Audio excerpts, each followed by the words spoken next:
جیسے کہ ڈاکٹر صاحب نے فرمایا، یہ جو مارچ ہوگا مہنگائی کے خلاف، لاقانونیت کے خلاف، ایک غیر جمہوری مسلط شدہ حکومت کے خلاف، جس میں ملک میں نہ آئین ہے، نہ قانون ہے، نہ پارلیمنٹ ہے، اس کے خلاف غالباً 4 مہینے پہلے پی ڈی ایم کی پلیٹ فارم سے فیصلہ ہو چکا تھا کہ 23 مارچ کو لانگ مارچ ہوگا مہنگائی مارچ کے نام سے۔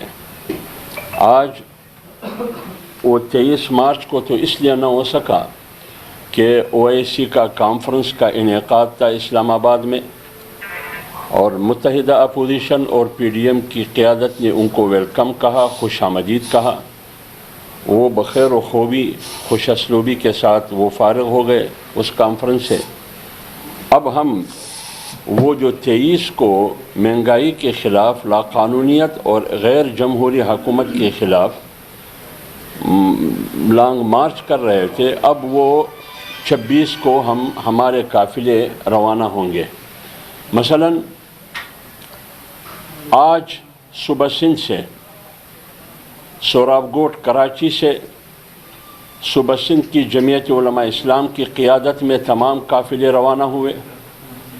وہ رات پہنچیں گے سکر، حیدرآباد، وہاں سے ہوتے ہوئے سکر موٹر وے سے پھر پنجاب میں انٹر ہوں گے۔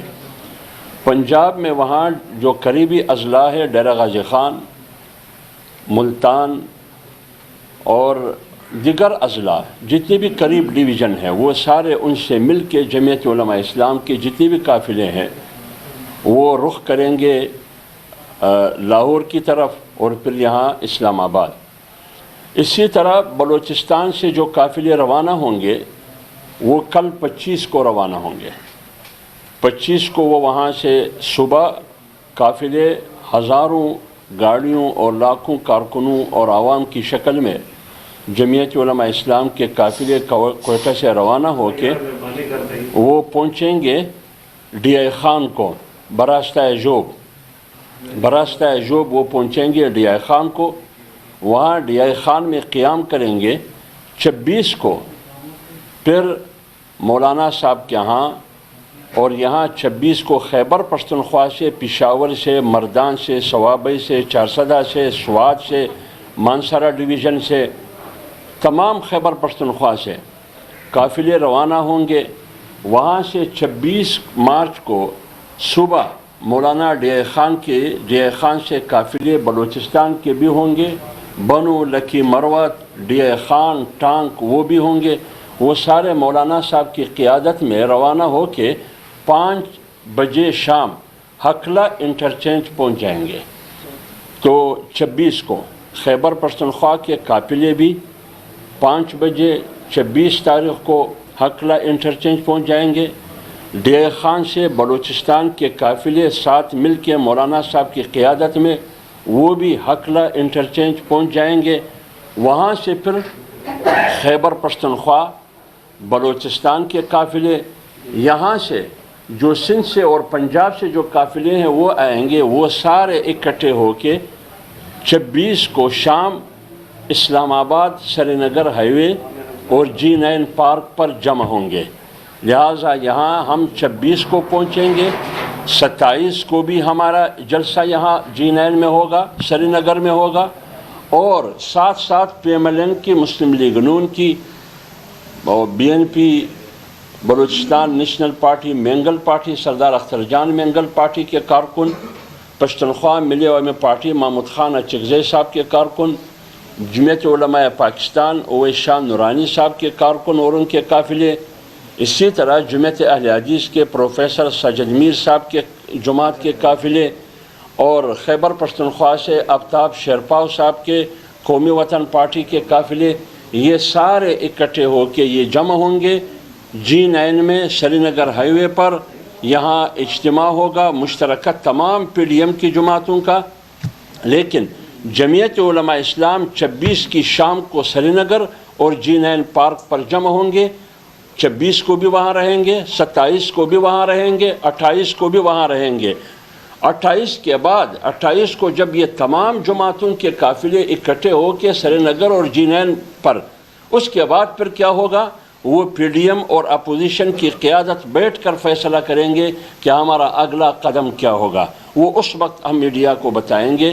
تو لہٰذا مختصر سی جو بریف ہے وہ میڈیا کے سامنے ہم رکھتے ہیں کہ کراچی سندھ سے جمعیت علماء اسلام کے قافلے آج ہی روانہ ہو چکے ہیں، بلوچستان کے قافلے کوئٹہ سے براستہ جوب ڈی آئی خان تک وہ کل روانہ ہوں گے، اور پنجاب کے قافلے بھی کل روانہ ہوں گے، خیبر پختونخوا کے قافلے 26 کو روانہ ہوں گے۔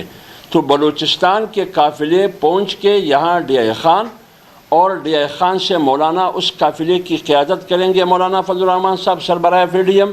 وہ 5 بجے 26 مارچ کو ہکلا انٹرچینج پہنچ جائیں گے۔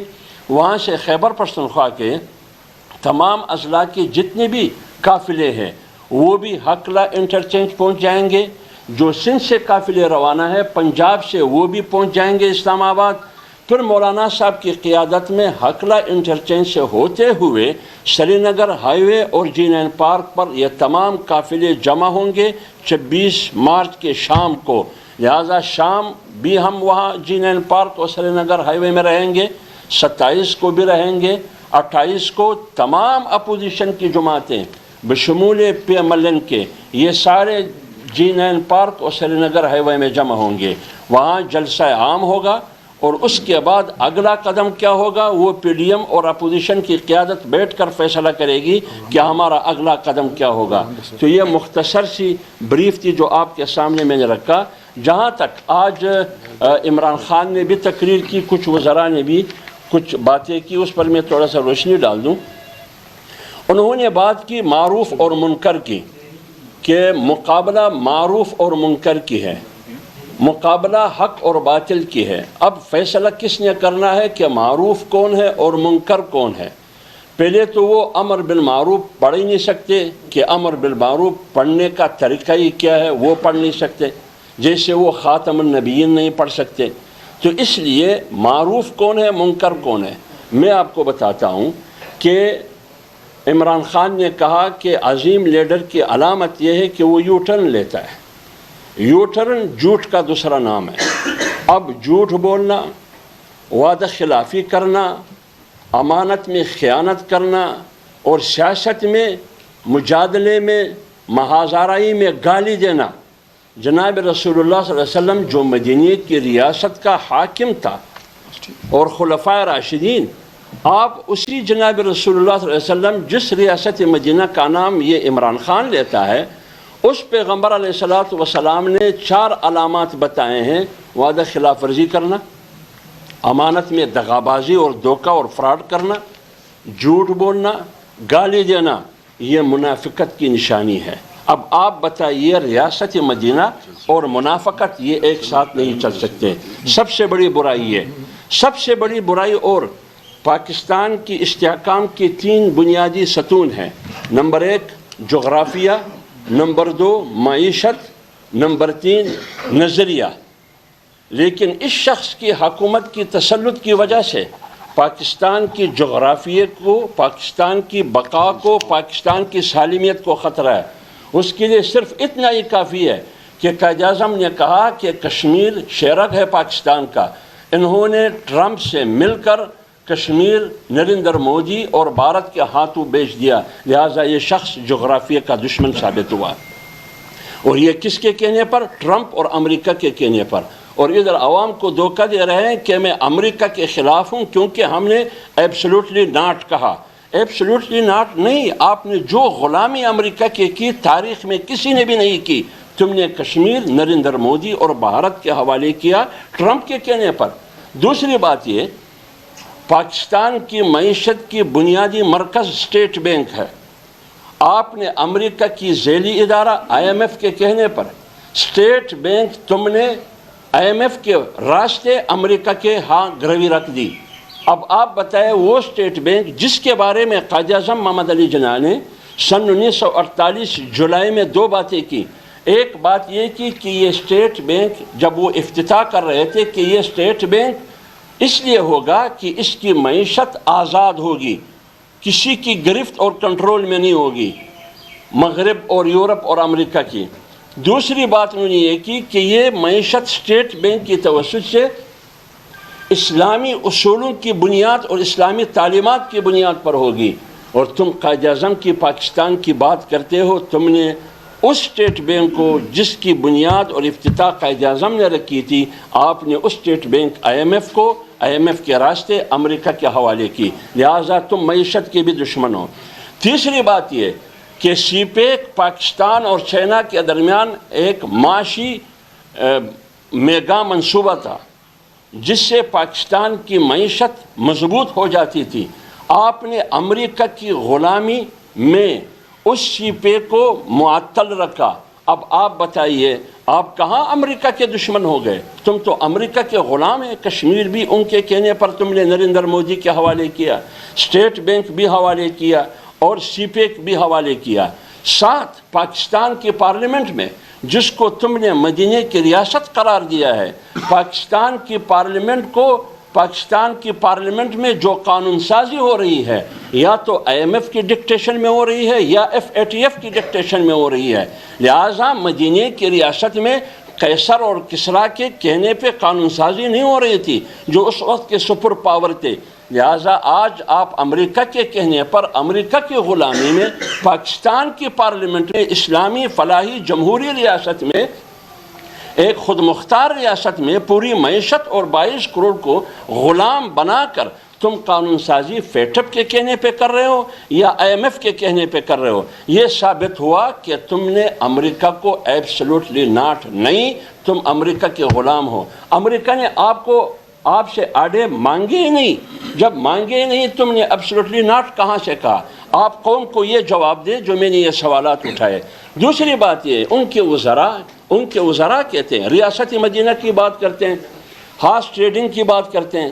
آپ بتائیے کہ پنجاب میں جو انہوں نے سینٹ کے انتخاب میں جن دیگر پارٹیوں کے MPs کو اپنے ساتھ ملا کے، کیا وہ ہارس ٹریڈنگ نہیں تھی؟